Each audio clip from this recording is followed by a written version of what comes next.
Good morning students. आज हम एक नया टॉपिक पढ़ेंगे, एक्सेलरेशन। ये आपके लिए नया है क्योंकि स्पीड, वेलोसिटी इनके बारे में आपने पहले भी सुना है, लेकिन acceleration is a new term for you. Acceleration होता क्या है, सबसे इम्पॉर्टेंट पार्ट तो ये है। मैं आपको पहले एक नॉर्मल लैंग्वेज में एक्सेलरेशन समझा देती हूँ।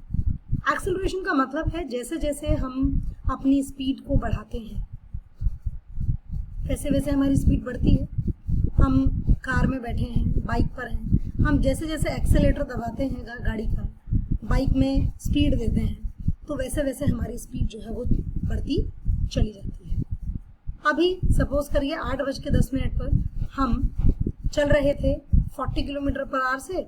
1 मिनट बाद हमने थोड़ा तेज़ किया, हम 45 किलोमीटर पे आ गए। अगली 1 मिनट बाद हमने उसको 50 कर दिया या 55 कर दिया।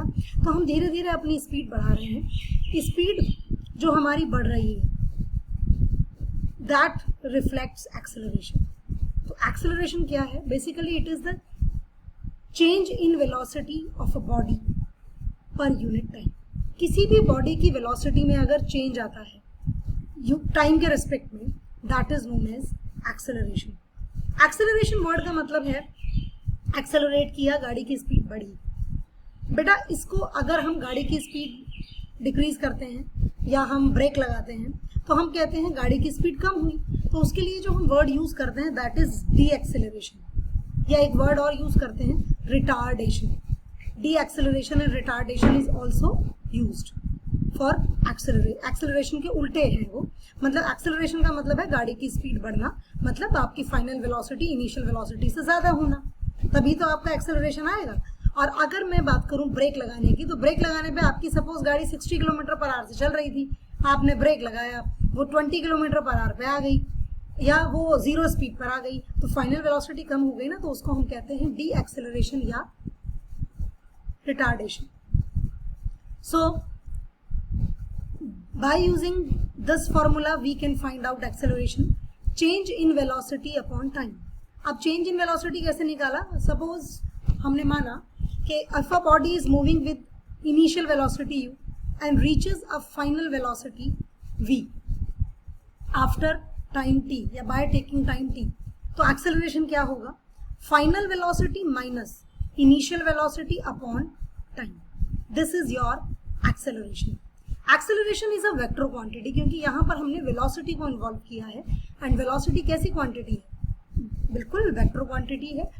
तो एक्सेलरेशन भी एक वेक्टर क्वांटिटी है। And the unit of acceleration is metre per second square. जो यूनिट है आपकी एक्सेलरेशन की वो मीटर पर सेकेंड स्क्वायर है। ठीक है, अब हम अगली स्लाइड पर चलते हैं। हम ग्राफ्स बनाने हैं, we have to plot graphs। This is a very important part of this chapter, plotting of graph। Plotting of graph आपने पहले भी किया है, आपने 8th क्लास में मैथमेटिक्स में आपने ग्राफ प्लॉट किए होंगे। हमें पता है कि जब भी हम ग्राफ प्लॉट करते हैं तो हम 2 एक्सेस लेते हैं। एक एक्स एक्सेस होती है जो कि हॉरिजॉन्टल एक्सेस होती है, एक वाई एक्सेस होती है जो कि वर्टिकल एक्सेस होती है। तो this is my x axis, this is my y axis. किसी भी बॉडी को, किसी भी बॉडी के मूवमेंट को, मोशन को, डिस्टेंस को, डिस्प्लेसमेंट को हम ग्राफ की फॉर्म में रिप्रेजेंट कर सकते हैं। तो ग्राफ क्या होता है? It is the representation, it is the representation of speed, velocity, distance by taking 2 what coordinates. हम 2 कोऑर्डिनेट्स लेकर हम ग्राफ पेपर को ड्रॉ करते हैं, तो ग्राफिकल रिप्रेजेंटेशन भी होता है। अब जैसे फिगर में आपको दिख रहा है कि यहाँ पर एक ग्राफ को प्लॉट किया गया है और जिस ग्राफ के जो पॉइंट्स है वो 3 और 4 है। सिंपल सी बात है, जो पहले लिखा होगा वो x कोऑर्डिनेट होगा, जो बाद में लिखा है वो y, और अगर एक कोऑर्डिनेट और लिखा होता तो वो z हो जाता है। पर ग्राफ में हम क्योंकि हम पेपर पे प्लॉट करते हैं और पेपर एक 2 डायमेंशनल थिंग है, तो हम 2 डायमेंशनल चीज़ें ही ग्राफ पर प्लॉट कर सकते हैं, 3 डायमेंशनल चीज़ों को ग्राफ पर प्लॉट नहीं करते हैं। So x is equals to 3, y is equals to 4। ये क्या है? ओरिजिन है जिसके बारे में मैंने जिक्र किया था आपसे। इट इज दैट पॉइंट जहाँ से हम स्टार्टिंग करेंगे 0। हम ये हमारा रेफरेंस पॉइंट हो गया। यहाँ से हम 1 2 3 चले और यहाँ से हम 1 2 3 4 चले, इस पॉइंट, ये पॉइंट इसको इधर से लाए, इसको इधर से लाए, जहाँ ये पॉइंट दोनों मिले that is the location of the body. ये वो पॉइंट है जो कि बॉडी के लोकेशन को रिप्रेजेंट कर रहा है। जितने भी क्वेश्चंस हम यहाँ पर करेंगे डायरेक्शन से बेसिस, डिस्टेंस काउंट करना है हमें या डिस्प्लेसमेंट काउंट करना है या स्पीड या वेलोसिटी, कुछ क्वेश्चंस ऐसे भी आएंगे जिनमें आपको डायरेक्शंस का इन्वॉल्वमेंट करना होगा, तो वहाँ पर ग्राफ जो प्लॉट हम करेंगे उसकी बहुत इंपॉर्टेंस है, बहुत हेल्प करेगा आपको। चलिए अब हम देखते हैं कि ग्राफ कितने तरह के हैं आपको जो पढ़ने हैं। These are of 4 types graph.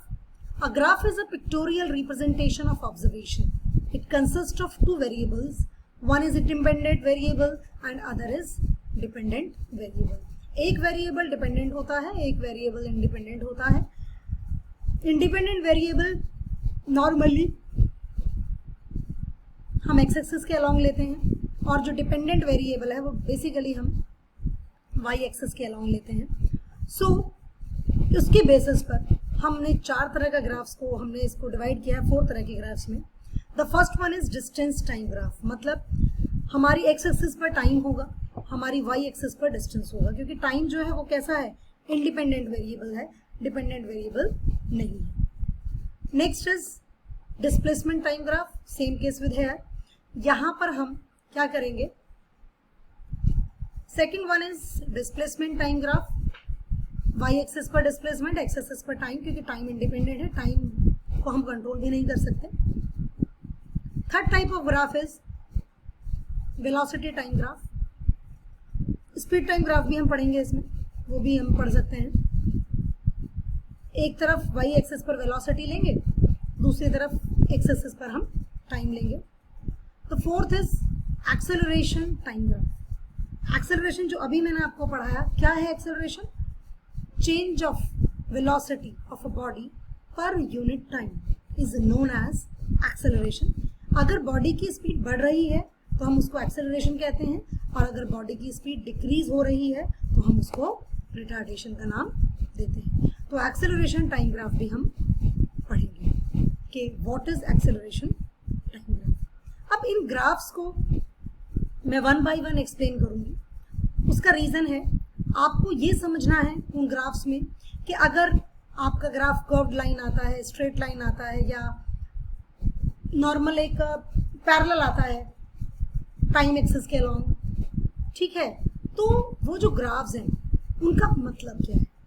यहाँ पर हम जो ग्राफ्स के बारे में बात करेंगे वो सारे के सारे जो हमारे ग्राफ्स होंगे वो क्या होंगे, वो सारे के सारे जो हमारे ग्राफ्स होंगे स्टूडेंट्स, वो आपको बॉडी के मोशन के बारे में एक्सप्लेन करेंगे। हमारा मेन मोटिव यही है, बॉडी के मोशन के बारे में बताना।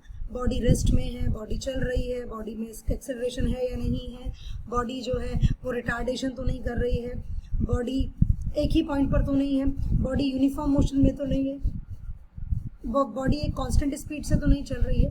इन सब बातों के बारे में हम ग्राफ से प्रेडिक्ट कर सकते हैं। एक बार हमें अगर कोई ग्राफ दे दिया जाए तो उस ग्राफ को देखने के बाद हम बहुत सारा प्रेडिक्शन, हम बहुत सारी बातें बता सकते हैं कि बॉडी किस स्टेट में है। तो that is the importance of the graph. तो कल मैं ऑनलाइन क्लास आपकी लूँगी और कल मैं आपको डिफरेंट टाइप्स ऑफ ग्राफ्स उसमें पढ़ाऊँगी। Thank you and have a